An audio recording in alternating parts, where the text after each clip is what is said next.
بسم اللہ الرحمن الرحیم الحمد للہ رب العالمین وصلی اللہ علی سیدنا محمد وآلہ الطیبین الطاہرین اللہم صلی علی محمد وآل محمد۔ موضوع گفتگو ہمارا عقیدے کی تاثیر ہے۔ پہلے درس میں ہم نے اس موضوع پر گفتگو کی ہے کہ اس سے کیا مراد ہے، اور عرض کیا تھا کہ کچھ مطالب ہیں جو تمہید کے طور پر ذکر کرنا مناسب ہے۔ ان میں سے دو مطلب ہم نے ذکر کیے تھے، ایک یہ کہ عقیدہ کیا ہے، اور دوسرا یہ کہ عقیدے کی ضرورت کیوں ہے بشریت کو۔ تیسرا تمہیدی مطلب کہ جو موضوع گفتگو ہے ہمارا وہ کون سا عقیدہ ہے۔ تو اس حوالے سے عرض ہے کہ جس معنی میں عقیدہ یہاں موضوع گفتگو ہے اور جس کی انسانی زندگی پر تاثیر کا ہم نے جائزہ لینا ہے، اس سے مراد صرف زبانی اقرار نہیں ہے، بلکہ اس سے مراد وہ یقینی عقیدہ ہے جو دل میں اس طرح راسخ ہو جائے، بیٹھ جائے، اتر جائے کہ جس کے ساتھ کسی قسم کا انسان کو شک نہ رہے۔ اور عام طور پر عام حالات میں اس طرح کا عقیدہ، راسخ عقیدہ تب حاصل ہوتا ہے انسان کو جب کسی یقینی دلیل کے ذریعے سے حاصل کرتا ہے۔ لہٰذا جب آنے والی گفتگو میں عقیدے کے آثار کو بیان کیا جائے گا تو کسی کو یہ اعتراض کرنے کا حق نہیں ہوگا کہ یہ جو آثار بیان ہو رہے ہیں عقیدے کے، بہت سارے مسلمانوں میں یہ آثار ظاہر نہیں ہوتے، جبکہ وہ مسلمان ہیں، اسلامی عقائد رکھتے ہیں۔ اس لیے اس اعتراض کا حق اس لیے نہیں ہوگا کہ یہ ایک حقیقت ہے جس کا افسوس سے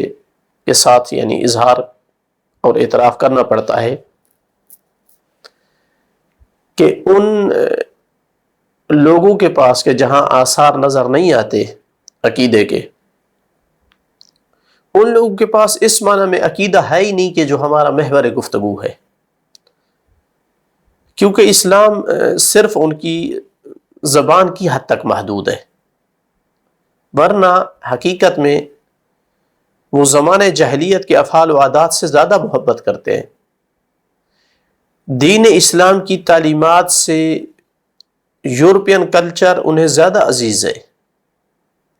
اہل ایمان و تقوی مسلمانوں سے زیادہ بے دین اور فاسقوں سے ان کو محبت ہے۔ روحانیت کے عوض مادیت پرستی ان کے رگوں میں رچ بس چکی ہے۔ راہ خدا میں جان دینے سے انہیں یہ زندگی، دنیاوی زندگی زیادہ قیمتی نظر آتی ہے۔ تو پھر ایسے نام لیوا مسلمانوں پر اگر عقیدے کے آثار ظاہر نہ ہوں تو اس پر سوال کرنے کا کسی کو حق نہیں بنتا ہے۔ اگر اصطلاح حقیقت کا یعنی مزید اگر اظہار اور اعتراف کیا جائے تو یعنی یہ کہا جا سکتا ہے کہ امت اسلامیہ کی تقدیریں جن لوگوں کے ہاتھوں میں ہیں، ان میں سے اکثریت اس طرح کے مسلمان ہیں جن کا ابھی اوپر ذکر کیا ہے، اور یہی وجہ ہے چونکہ ایسے لوگوں کے ہاتھ میں ہے حکومت جن کے دلوں میں عقیدہ راسخ نہیں ہے۔ اسی وجہ سے آج مسلم امت کے اجتماعی امور میں اسلامی عقائد کی جھلک اور آثار نظر نہیں آتے ہیں،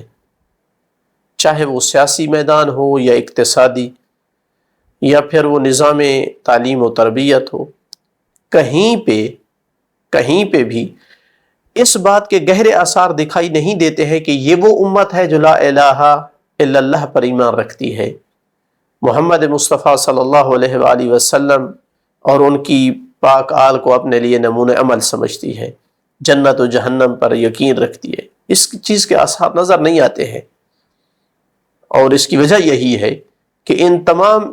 یعنی مسلمانوں کے تمام اجتماعی امور کی باغ ڈور ان لوگوں کے ہاتھوں میں ہے جو کلمہ تو توحید کا پڑھتے ہیں لیکن پیشانی طاغوت و جبروت کی چوکھٹ پہ رکھتے ہیں، جو دعویٰ تو جنت کا کرتے ہیں مگر وہ پاگل دولت دنیا پہ ہوتے ہیں، جو نمونہ عمل تو سردار انبیاء محمد مصطفیٰ صلی اللہ علیہ وآلہ وسلم کو قرار دیتے ہیں، مگر اتنے دنیا دار ہیں کہ کرسی کے حصول کی خاطر آدھی دنیا کا خون بہانے کے لیے تیار ہیں، جو نعرہ تو مسلمان بھائی بھائی کا لگاتے ہیں مگر جگری دوست یہود و نصارہ کے ہیں۔ تو پھر اگر ایسے مسلمانوں پر اسلامی عقیدہ کا اثر ظاہر نہ ہو تو وہ عقیدہ کا قصور نہیں ہے، کیونکہ در حقیقت ان میں عقیدہ موجود ہی نہیں ہے کہ وہ اپنا اثر دکھائے، یا یوں کہیں کہ عقیدہ تو ہے مگر فاسد عقیدہ ہے، جس کی بنیاد پر جس کی بنیاد اس چیز پر ہے کہ اسلام یا دین صرف نماز روزے کی اور مسجد کی حد تک محدود ہے، سیاست، اقتصاد، معاملات، امت کے دوسرے اجتماعی امور، ان میں دین کا کوئی دخل نہیں ہے، وہ اس بنیاد پہ وہ اپنے آپ کو مسلمان کہلاتے ہیں۔ لہٰذا اس گزشتہ کلام سے واضح ہو چکا ہے کہ آنے والی گفتگو کا محور وہ عقیدہ ہے جو حقیقی معنی میں عقیدہ کہلاتا ہے، جس میں زبان کا اقرار، دل کی تصدیق، یہ دونوں آپس میں اس طرح جڑے ہوئے ہوں کہ انسان اس عقیدے کے تقاضوں پہ چلنے کے لیے مجبور ہو۔ دوسرے لفظوں میں یہاں پر مراد وہ عقیدہ ہے جو انسانی نفس کی گہرائی میں اس قدر راسخ ہو جائے کہ اس کا اثر اعضاء و جوارح پہ ظاہر ہونے لگے۔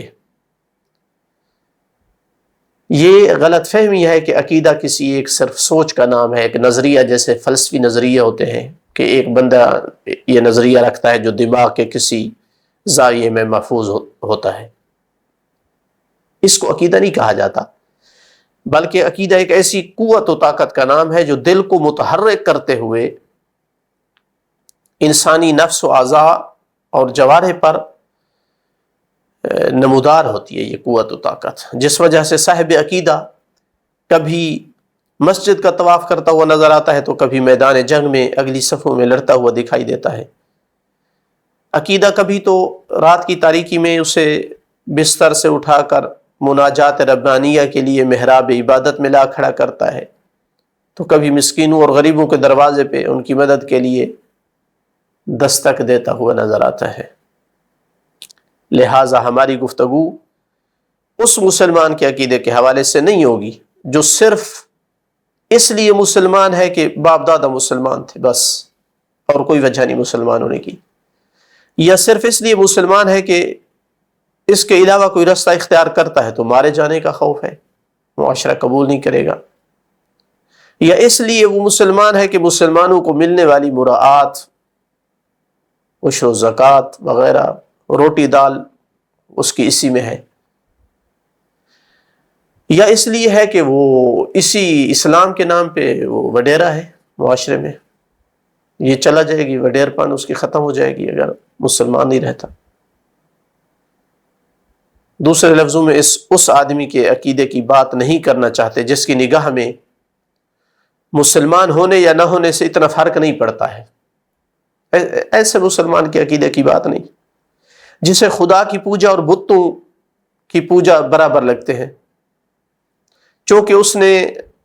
اسے نہ تو بت پرستی اور شرک سے اتنی نفرت ہے اور نہ ہی خدا پرستی اور ایمان سے اسے اتنی محبت ہے۔ ایسے مسلمان کے عقیدے کی بات نہیں کر رہے جس کی نگاہ میں اپنے نبی اکرم صلی اللہ علیہ وآلہ وسلم کی آبرو و مقام اتنا ہی ہے جتنا کسی اور مذہب کی مقدس شخصیات کا ہے، جسے دین و مذہب کی بات کرنا رہی گزری اور بوسیدہ افکار لگتی ہے، جبکہ دنیا داری کی باتیں دانائی اور حکمت نظر آتی ہیں، جو صدق نیت، وفائے عہد، امانت داری اور تواضع جیسے عظیم اخلاق اور صفات کو بے وقوفی و سادگی سمجھتا ہے،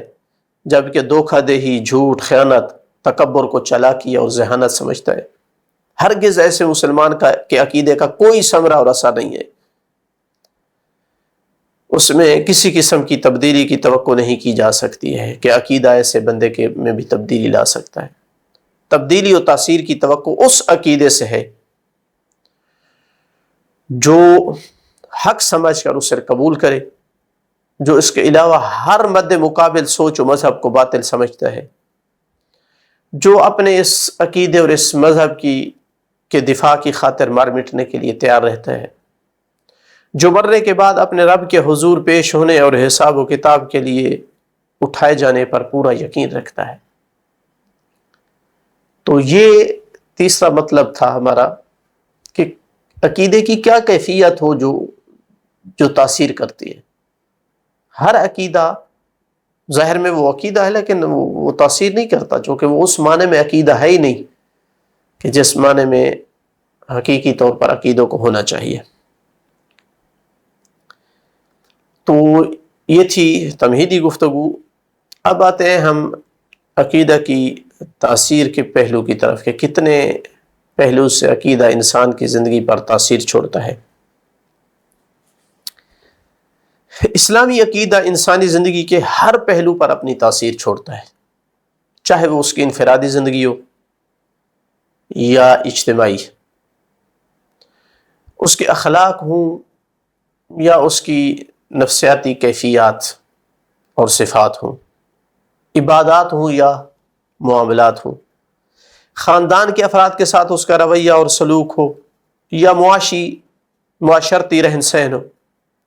سیاسی میدان میں انسان کی کارکردگی ہو یا قانون سازی کا مرحلہ ہو، الغرض زندگی کا ہر پہلو عقیدہ سے متاثر ہوتا ہے۔ اس مطلب کو یعنی یہ اجمال ہے، مختصر ہے،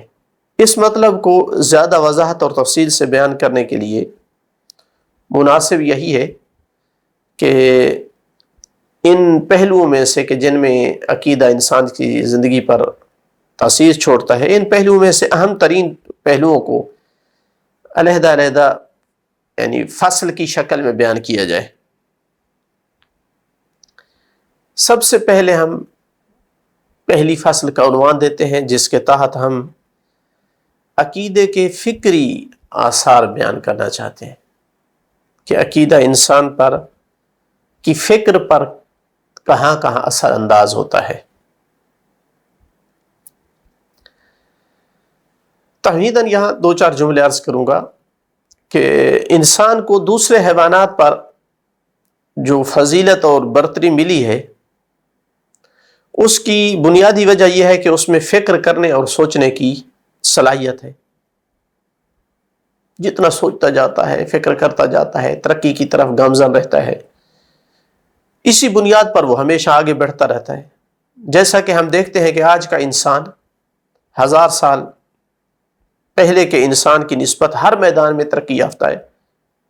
وہ اسی فکر کرنے اور سوچنے کی صلاحیت کی بنیاد پر ہوا ہے۔ اسی طرح 1000 سال پہلے والا انسان اپنے سے پہلے والے انسان کی نسبت ترقی یافتہ تھا، اور یہ سارا کچھ اسی لیے کہ انسان فکر کرنے کی صلاحیت رکھتا ہے، جبکہ حیوان اس خداداد صلاحیت سے محروم ہے۔ اسی وجہ سے وہ جس حالت پہ ہزاروں سال پہلے تھا آج بھی اسی صورتحال پر ہے اور رہے گا، چونکہ وہ انسان کی طرح سوچ و فکر کا مادہ نہیں رکھتا ہے۔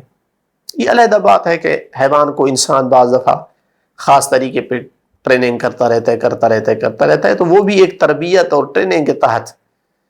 کچھ چیزیں وہ انجام دے سکتا ہے اور تبدیلی لاتا ہے اپنے اندر، ورنہ خود اپنی اس کی سوچ اور فکر اس میں نہیں ہوتی ہے۔ لیکن اس طرح بھی نہیں ہے کہ انسان ہر چیز کے بارے میں جو سوچ رکھتا ہے وہ درست بھی ہو، بلکہ یہ ایک حقیقت ہے جو ثابت ہو چکی ہے کہ انسان نے ماضی میں بہت ساری چیزوں کے بارے میں سوچا، تحقیقات کی، ایک نتیجے تک پہنچا، ایک نظریہ بنایا، لیکن اس کی وہ سوچ اور فکر آنے والے زمانوں میں غلط ثابت ہوئی۔ اس کی وجہ کیا ہے؟ اس کی وجہ یہ ہے کہ چونکہ انسان جتنا بھی سوچنے کی صلاحیت رکھتا ہو پھر بھی وہ ایک حد تک سوچ سکتا ہے، ایک دائرے میں رہ کر سوچ سکتا ہے، یعنی جو چیزیں اس کی رسائی میں ہوتی ہیں ان کے بارے میں سوچنا اس کے لیے ممکن ہوتا ہے، اور صحیح سوچ سکتا ہے، جبکہ اس کائنات کی وسعتیں اس سے کہیں زیادہ ہیں، عالم ایک سے زیادہ ہے۔ انسان کے اس دنیا میں آنے سے پہلے ایک عالم تھا، یہاں یہ ایک عالم ہے، اس کے بعد کئی عالم ہے۔ اسی عالم میں اس کائنات کی جو وسعتیں ہیں وہ انسان کی جو پہنچ ہے اس سے کہیں زیادہ ہے۔ تو اسی وجہ سے یہاں پر انسان کو ایک ایسی ذات کی رہنمائی اور مدد کی ضرورت تھی جو تمام کائنات پہ احاطہ رکھنے والی ذات ہو، اور وہ ذات اس کائنات کی خالق ذات ہے، اس کائنات کا مالک ہے۔ اس کی طرف سے آنے والی رہنمائی پر جب انسان ایمان لاتا ہے، اس پر جب عقیدہ رکھتا ہے، تو وہ عقیدہ، وہ ایمان انسان کی سوچ پر متعدد زاویوں میں تبدیلی لاتا ہے۔ چونکہ انسان خود ہر چیز کے بارے میں سوچنے کی صلاحیت نہیں رکھتا تھا، تو جب اس کو رہنمائی ملی اس ذات کی طرف سے کہ جس کا ہر چیز پر احاطہ ہے، تو وہ رہنمائی انسان کے سوچ پر اثر انداز ہوتی ہے۔ یہ متعدد یا یوں کہوں بہت سارے زاویوں میں انسان کی سوچ تبدیل ہوتی ہے اس عقیدے کے نتیجے میں، جن میں سے ہم چند ایک کو انشاءاللہ اپنے آنے والے دروس میں بیان کرنے کی کوشش کریں گے۔ والحمدللہ رب العالمین،